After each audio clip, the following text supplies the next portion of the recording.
ಹಾಯತ್ತೆ, good morning. ಏನ್ ತಿಂಡಿ ಮಾಡಿದ್ರೆ ಇವತ್ತು? ಮಾರ್ನಿಂಗ್ ಅಂತ ಮಾರ್ನಿಂಗ್ ಸೂರ್ಯ ನೆತ್ತಿನಲ್ಲೇ ಬಂದಾಯ್ತು, ಇನ್ನು ನಿಮಗೆ ಊಟದ ಸಮಯ ಆಯ್ತು. ಅದಲ್ಲವೇ ರಾತ್ರಿ ಎಲ್ಲ ಎದುರ್ತೀಯ, ಬೆಳಿಗ್ಗೆ ಮಲ್ಕೊಳ್ಳಿಗೆ ಏನ್ ಕತೆ ನಿಮ್ದು? ನಾನು ಅಮೆರಿಕದಲ್ಲಿ ಹುಟ್ಟಬೇಕಾಗಿತ್ತು ಅಂತೆ, ಅಪ್ಪಿತಪ್ಪಿ ಎಂಟದಲ್ಲಿ ಹುಟ್ಟಿದ್ದೀನಿ.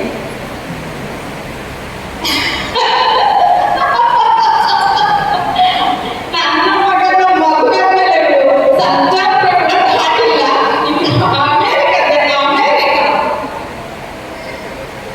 ಅಲ್ಲೋ, ರಾತ್ರಿ ನಾನು ತುಂಬಾ ಬಿಸಿ ಇಲ್ಲದೆ ಮಲಗುವಾಗ ತುಂಬಾ ನೀಟಾಗಿದೆ. ಆದ ಕಾರಣ ಇನ್ಸ್ಟಾಗ್ರಾಮಲ್ಲಿ ಈ ರೀಲ್ಸ್ ಎಲ್ಲ ಉಂಟಲ್ಲ, ಅದನ್ನು ಅಪ್ಲೋಡ್ ಮಾಡ್ತಾ ಇದ್ದೆ. ಸರಿ ಅಲ್ಲಿ ದೋಸೆ ಇಟ್ಟಿದೆ, ದೋಸೆ ಬೈಕೊಟ್ಟದನ್ನು ನಿಮಗೆ ಮಾಡಿ ಇಟ್ಕೊಂಡ್ರೆ ನನ್ನ ಪಲ್ಯ ಕರಡ್ತದೆ. ಲಕ್ಷಾಂತರ ಜನರು ನನ್ನ ಇನ್ಸ್ಟಾಗ್ರಾಮ್ ಅಲ್ಲಿ ಲೈಕ್ ಮಾಡ್ತಾರೆ. ಈ ಅತ್ತೆಗೆ ಮಾತ್ರ ನನ್ನ ಬೆಲೆನೇ ಗೊತ್ತಿಲ್ಲ. ಸೊಸೆ ಬಂದ ಮೇಲೆ ಎಲ್ಲ ಜನರು ಹಾಯಾಗಿ ರಿಟೈರ್ಮೆಂಟ್ ತಗೊಂಡು ಸೀರಿಯಲ್ ಎಲ್ಲ ನೋಡ್ತಾ ಇರ್ತಾರೆ. ಆದ್ರೆ ನಂದು ಮಾತ್ರ ಈ ಸೌತ್ ಮಾತು ನನ್ನ ಕೈಯಿಂದ ತಪ್ತಾ ಇಲ್ಲ. ನನ್ನ ಬೆಲೆ ಯಾರಿಗೂ ಗೊತ್ತಿಲ್ಲ. ಅತ್ತೆ ಇವತ್ತು ಅಡುಗೆ ಏನ್ ಮಾಡಿದ್ದೀರಾ? ಅಡುಗೆ ಅನ್ನ ಒಂದು ಮಾಡಿದ್ದೀನಿ. ರಸಂ ನೀವು ಮಾಡ್ತೀಯಾ?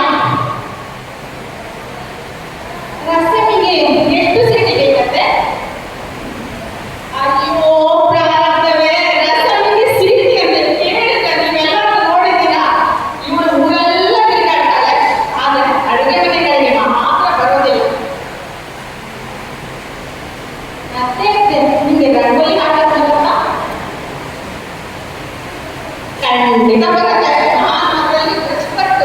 ನಿಮಗೆ ಹೇಳಿಕೊಡ್ಬೇಕಾದ್ರೆ ನಾನು ಹೇಳಿಕೊಡ್ತೀನಿ. ಹೇಳಿಕೊಡೋದೇನು ಬೇಡ ಅತ್ತೆ. ನಾಳೆ ನಮ್ಮ ಆಫೀಸಲ್ಲಿ ಒಂದು ಫಂಕ್ಷನ್ ಇದೆ, ಅದರಲ್ಲಿ ನೀವು ಒಂದು ರಂಗೋಲಿ ಹಾಕಿಕೊಟ್ರೆ ಸಾಕು. ಓ ಅದಾ, ನನಗೆಲ್ಲೋ ಮರ್ತೋಗಿರ್ಬೇಕು. ಚುಕ್ಕಿಯೆಲ್ಲ ಮರ್ತವಾಗಿದ್ದಲ್ಲ. ಅತ್ತೆ ನಿಮಗೆ ಮನೆಯಲ್ಲಿ ಕೂತ್ಕೊಂಡು ಬೋರ್ ಆಗಲ್ವಾ? ನಾನು ಆಫೀಸಿಗೆ ಹೋಗ್ತಾ ಇರ್ತೀನಲ್ವಾ? ಏನ್ಗಳೇ ಬೋರು, ಈ ಸೌಟಲ್ಲಿ ನನ್ನ ಕೈನೇ ಇರಲ್ಲ. ಮನೆ ಕೆಲಸ